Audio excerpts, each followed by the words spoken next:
उस रात अगर मैं पीछे मुड़ जाता तो शायद आज ये कहानी सुनाने के लिए जिंदा नहीं होता। ये कोई फिल्मी कहानी नहीं है, ये मेरे साथ सच में हुआ था। ये बात पिछले साल की है। मैं अपने गांव गया हुआ था।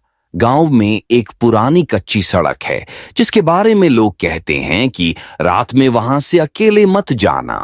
मैंने कभी इन बातों पर ध्यान नहीं दिया, लेकिन उस दिन रात के करीब 10 बजे थे। मैं दोस्त के घर से लौट रहा था। सड़क पूरी तरह खाली थी, सिर्फ पेड़ों की आवाज और दूर कहीं कुत्तों का भौंकना। अचानक मुझे पीछे से किसी के कदमों की आवाज सुनाई दी, धीरे, बिल्कुल मेरे कदमों के साथ। मैं रुका, आवाज भी रुक गई। मैं चला, वो भी चलने लगी। तभी मेरे बिल्कुल पास किसी औरत की धीमी आवाज आई, पीछे मत मुड़ना।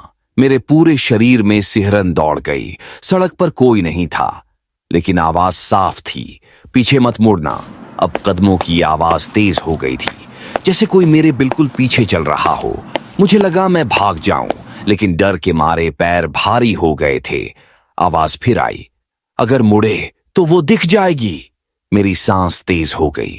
मैंने हिम्मत करके दौड़ना शुरू किया। आवाज, कदम, सब मेरे पीछे। जब तक मैं घर के दरवाजे तक नहीं पहुंचा, मैंने एक बार भी पीछे नहीं देखा। घर पहुंचकर जब मैंने दरवाजा बंद किया, मेरी मां ने पूछा, तू इतनी देर से क्यों आया? मैंने पूरी बात बताई। मां का चेहरा अचानक पीला पड़ गया।